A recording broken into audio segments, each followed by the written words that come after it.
So we're here this morning with Diana Rodgers. Diana, why don't you tell our audience a little bit about yourself? Sure. So I'm a real food registered dietitian. I live on a working farm. I've been living on a farm for the last 17 years. And I'm really interested in that intersection between what diet is optimal for human health and what is the most sustainable diet that we can produce on the land. So you're unique because a lot of people in your line of work have an entirely different mindset about what nutrition is and how people should eat. But yet you come at it with a very unique and but yet very learned perspective. Could you explain how you came to that viewpoint? Sure.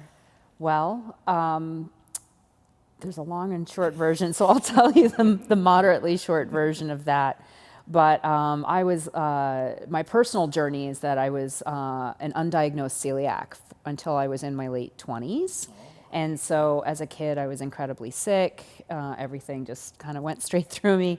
I was incredibly underweight. And it wasn't until I found out that I had celiac disease and pulled gluten out of my diet that I really started learning more about nutrition and how that was affecting my whole overall being. Because I didn't, until that point, didn't realize that you didn't need to be in searing pain at all times, right after every meal. But at the same time, I went to a dietitian who is a very prominent dietitian in the Boston area that is the head of a celiac center. And she just told me basically to eat a low-fat, mostly vegetarian version of what I had been eating before, just the gluten, swap out all my food for the gluten-free versions of that. And so I was eating gluten-free toast for breakfast or gluten-free cereal, gluten-free sandwich for lunch, gluten-free pasta for dinner, maybe with a gluten-free beer. And I couldn't understand why I was so hungry all the time, why my blood sugars were on this major roller coaster. I needed to snack constantly. If I had to miss lunch, it was not a good thing. I had tunnel vision and headaches and everything.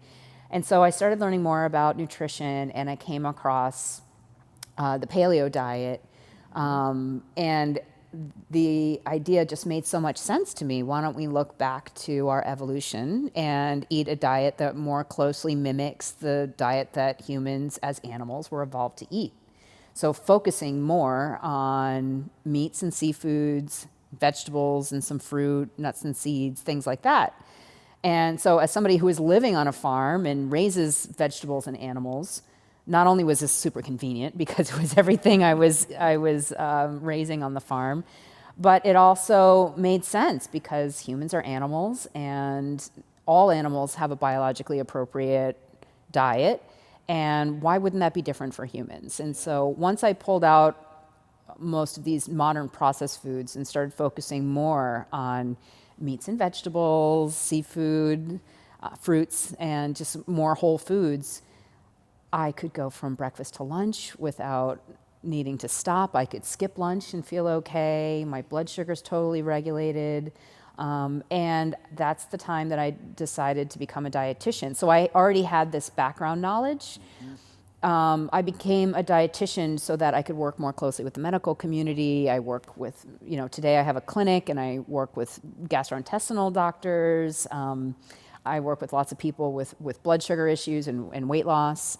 And it just works. Once you cut out the majority of these modern processed foods, and some people can handle a little bit more than others, but the main bulk of the diet being real foods grown the right way, it just works for balancing blood sugars, for helping with diabetes, for weight loss, for GI issues. So that's my main focus is my clinic. But then I also run a podcast and I'm working on some other projects to try to get this message out, that meat in particular is a nutrient-dense food that can be grown in a good way. So you're pretty antithetical to a lot of dietitians today, because many dietitians are telling people that we actually need to either significantly reduce our meat consumption or cut it out altogether. So relative to what you have found, why is it so important? If we compare ounce per ounce of nutrition, why is it so important that we include good proteins in our diet? And by the way, what would you consider to be the best sources of meat for our diet? So most dietitians are just regurgitating what they learned in school, and there's a lot of bias going on. There's a lot of emotional baggage that people bring to the science of nutrition. Most of the studies that vilify meat are based on things like food frequency questionnaires, which have been proven that nobody tells the truth on those things. And also observational studies, so looking at populations where, if you're comparing somebody on a vegetarian diet versus someone on a typical Western diet, there's so many confounding factors. So when we look at the studies that vilify meat, what we see are so many confounding factors. So most of these are based on observational studies, so looking at populations and trying to tease out one thing in that diet that could be causing all the problems, right? And so, for example, when they're looking at populations who are vegetarian versus people who are on a typical Western diet, the people that are on a vegetarian diet are much more likely to meditate, do yoga, eat lots of fruits and vegetables. They're much less likely to drink and smoke compared to someone on a typical Western, a typical American diet. So to pull out meat and say it must be the meat that is the difference, and not take into account all the other lifestyle factors plus all those processed foods. It's not just the burger, it's the bun, it's the large fry, it's the 72-ounce soda, and that deep fried apple pie that you're having with the burger. So in a meal like that, the actual burger patty is the most nutrient-dense thing. And when you're looking at nutrient density, so when you're trying to be a scientist and be objective and just look at nutrient density, comparing a 3.5-ounce piece of steak, so that's about 180 calories, you've got 30 ounces of protein that you can get from that, plus B12, iron, so many things that you actually can't get in a bioavailable form or at all from a plant-based diet.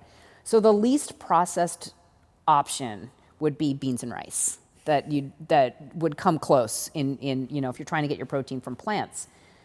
3 times as many calories, plus so many more carbohydrates. And so if we're looking at a population of Americans where 70% are obese or overweight, dealing with diabetes, what we're not trying to do is increase calories or increase more carbohydrates. What we want is more nutrient-dense food that fills you up. And animal protein is the most nutrient-dense food and the most satiating food that there is in our food system. And so I'm a huge fan of red meat, of organ meats. Liver is one of the biggest superfoods there is. Totally agree. I think people should be eating more of that. And of course, seafood is really great too. And so I love being a nutrition geek and looking at my diet and seeing, all the micronutrients that get lit up, when I enter the foods in.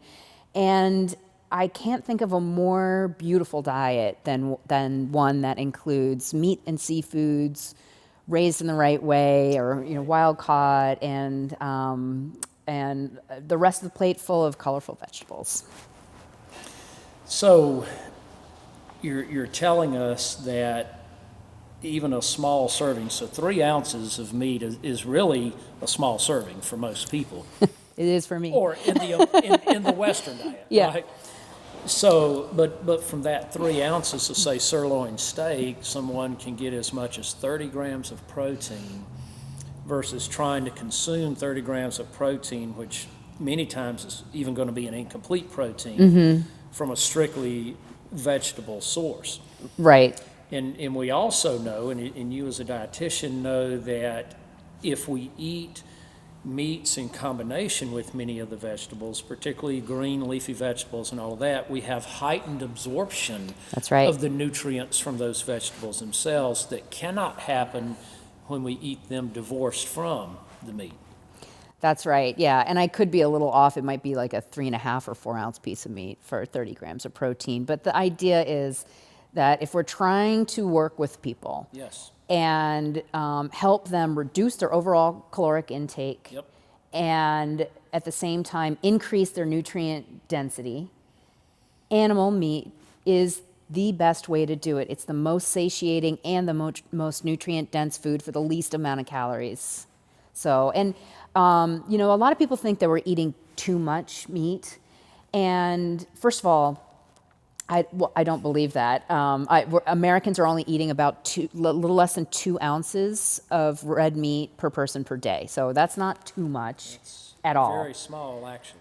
Yeah. But then that whole idea of eating less meat or we're eating too much meat, I think implies that it's somehow gluttonous or immoral or unhealthy or bad in some way to be eating meat, when meat is a very natural food for humans as omnivores to be eating. And so I don't like the messages that we should be eating less meat or meatless Mondays or things like that, because I actually think that most people benefit from actually increasing the protein in their diet.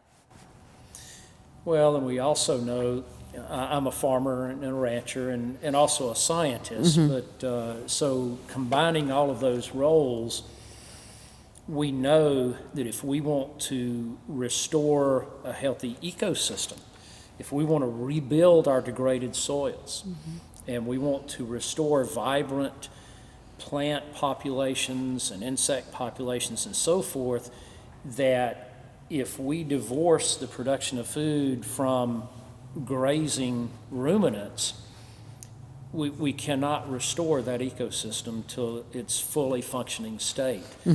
So not only is the meat far more healthy for us, but the production of that meat in the form of our livestock, when grazed properly, is also very healthy for the ecosystem as a whole.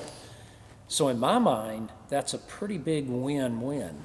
It totally is. And I think I was mentioning to you before, but the town that I live in outside of Boston, everyone's, very educated and they're concerned about their health and longevity and what they're feeding their children, and they're concerned about the environment. And guess what? Nobody eats red meat. And so I'm really trying to let people know that meat is an incredibly nutrient dense food for humans, that it can be raised in a way that actually regenerates our soil. And it's not just about the emissions, even though people are so concerned about that. It's about looking at the whole picture, increasing biodiversity, increasing the water holding capacity of the soil, bringing back the native songbird populations, everything, all about that. And so I believe that a food system without animal products actually causes more harm than good. Well, and you said it earlier, the vast majority of the ecosystems on the face of this earth evolved with herbivore impact, that grazing and browsing and foraging impact. And if you take that impact away, then we no longer have a fully functioning ecosystem. And that means that we have inherently an unhealthy ecosystem. And therefore, the foods we're consuming out of that ecosystem inherently have to be unhealthy as well, correct? Yeah, and I mean, if you take meat out of someone's diet, all animal products out of someone's diet, you're destroying their internal ecosystem. There's major nutritional deficiencies that happen. Some people can survive a little bit longer than others due to different genetic factors. For example, beta carotene is the vitamin A precursor that's found in sweet potatoes and carrots and those orange vegetables, but only 45% of humans can't make the conversion easily from beta carotene to vitamin A, which is the active form, retinol. And so there are some people that do manage to do okay on a higher carb, fibrous type diet. I'm not one of them. But it's, a diet that requires many, many supplements and importing tons of oils and exotic fruits and vegetables from all over the world, and relies on extractive fossil fuel agriculture, is not a sustainable diet for the planet or for human health. So, as a scientist, I find it very difficult to believe that we can develop supplements that can replace the nutrient profiles and those ratios that we find in real whole foods. I just don't think that's possible. What is your opinion? Yeah, the supplement industry is not regulated by the FDA. And so most of the supplements that are on the shelves don't even actually contain what they say they contain in them, first of all, especially the probiotic industry. And when we look at vegan supplements that are trying to mimic the animal form, so for example, B12 supplements that come from algae and other sources other than animal, naturally occurring B12, they actually increase our body's need for B12. And there have been some really sad cases. So B12 is the most critical nutrient that is lacking in a plant-based diet. And a B12 deficiency to a growing child will cause permanent brain damage. And there have been cases of, even mothers that are supplementing with B12 that are on a strictly vegan diet, having exclusively breastfed babies who have permanent brain damage. And so I think we need to really look at, what these, coming from a good place, right? These ethical diets that are trying to cause less harm, are they really the most ethical diet when we're talking about growing humans? And I mean, even again, the Meatless Mondays campaign in New York City public schools. So we know that 75% of the students that attend New York public schools are financially insecure. They're coming home to SNAP-funded soda and all kinds of junk food. And so the meal that they get at school is the most nutrient-dense meal for a lot of these kids. And to vilify meat and instead just give them a GMO burrito and say that that's causing less harm, I think is actually, it's a form of social injustice. And the propaganda campaign that this Meatless Mondays is allowed to have in the New York City public schools, demonizing all meat with fake news. I mean, meat causes diabetes. I don't even understand the biochemistry of that one. 1 quarter-pound hamburger is equivalent to 10 full bathtubs. And so if you just don't eat your burger 1 day a week, you're saving all this water. I mean, it is ridiculous information that is now going to be in every single New York City public school starting in September. That's very sad. And what you've just been saying means that we are visiting problems on our children and our children's children by these choices that we're making. And these choices that we're making are vastly misinformed, unfortunately. We know that when we have that livestock impact on the land, that it allows everything to function more fully, just like our bodies function as a single organism, even though we're made up of many different parts. That microbe, soil, plant, and herbivore also function or help the ecosystem around us function as a single organism. And if we take any one of those component pieces out of that equation, then we no longer have that functional ecosystem working for us. Right. So that if that's the case, then it has to stand true that our diet must consist of components of each of that as well, right? Exactly. So you're working on a major project right now. I am. Why don't you tell us about that? I'm very excited about it, so I would love for our viewers to hear about your project. Yeah, so I have a book and film in the works right now called Sacred Cow, Why Meat Belongs in a Healthy, Sustainable, and Ethical Diet. And I had started writing the book a couple of years ago when yet another piece of vegan propaganda film came out. And these films are actually really influential. They're showing them in my son's high school science class as if they're based in Fact. science. I'm getting tired of going around to all these schools and doing damage control for all of this. And, you know, these messages that are coming out about, you know, meat causes cancer, meat causes heart disease, meat is bad for the environment. There's no room for context or nuance in any of these dialogues, and it takes a PhD thesis in order to unpack all of those things.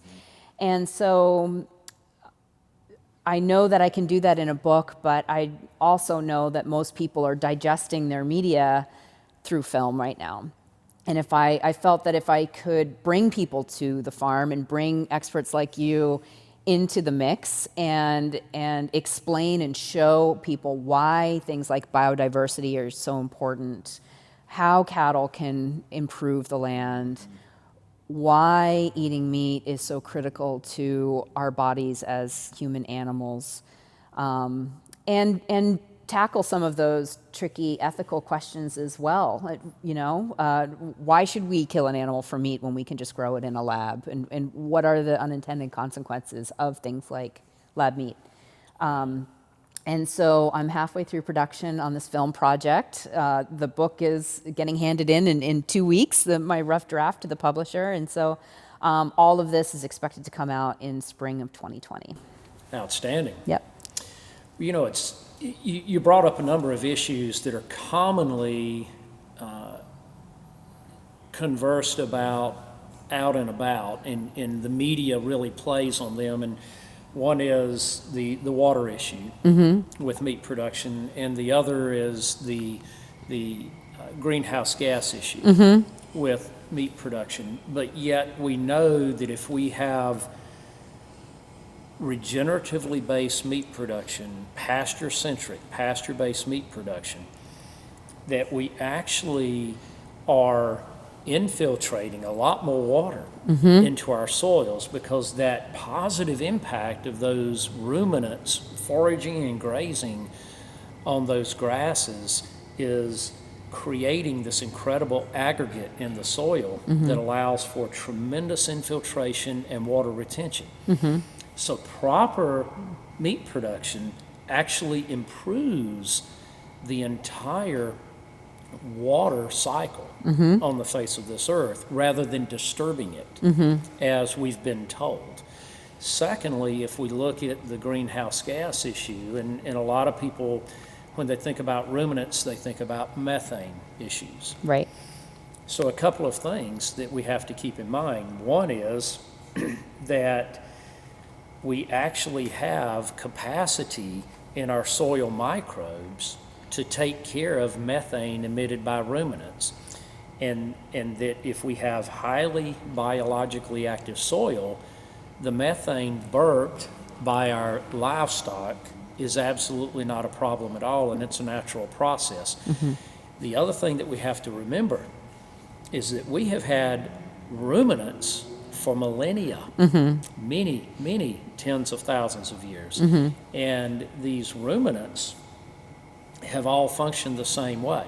So if methane is an issue, it has been an issue for a very, very long time. Right. And we're just now calling it an issue. So I think we have, as scientists, we have divorced ourselves from reality.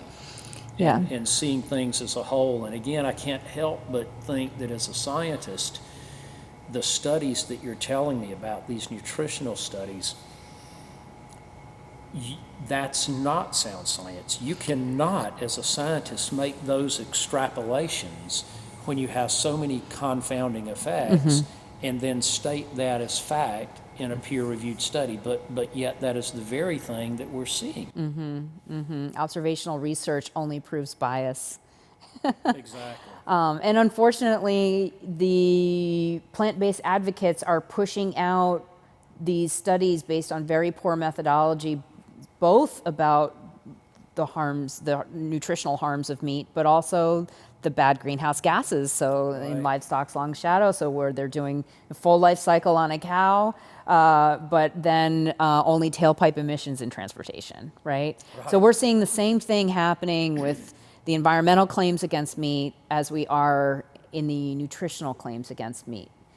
Very, very similar work. So when the WHO says that processed meat is a type 1 carcinogen, what they're not saying is that your average chance of getting colon cancer is, 5% in the general population. If you were to eat bacon every single day for the whole rest of your life, your chance of getting colon cancer only goes up to 6%. So actually, it's statistically not even It's significant. not significant at all. When we Right. look at smoking, okay, that's like 3,000 times the chance of getting lung cancer and many other cancers.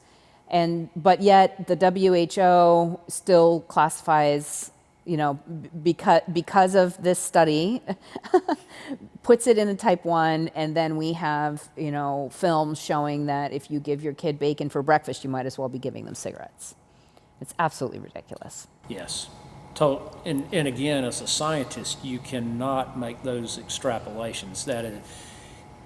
It's totally unsound science. It violates all the principles of the scientific method. And what a lot of people may not be aware of, if we go back to the methane issue, is that, first of all of our oceans emit methane. All of our swamps around the world emit methane. Yep. Rice. Rice fields are huge methane emitters. Yep. And even your typical row crop field, where we grow corn, soybeans, wheat, all of this, if those fields aren't Run through a cow, turned into Exactly. protein, they're going to emit greenhouse gases anyway. exactly, Yeah. exactly, I know. because they're so compacted, Yep. the aggregate is collapsed, and they are so anaerobic in their conditions that they are also emitting methane, and yet we're pegging a methane issue on a cow.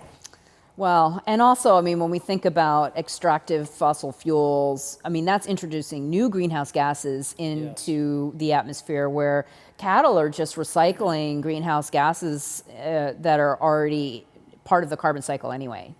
So I'm really excited to be able to tie all of these worlds together and try to bring another perspective to what is very dominated right now by people who have the right intentions, are trying to cause less harm, but are actually causing a lot more harm by, voting for a system that actually destroys family farms, destroys the environment, and only allows big food to win. Yeah.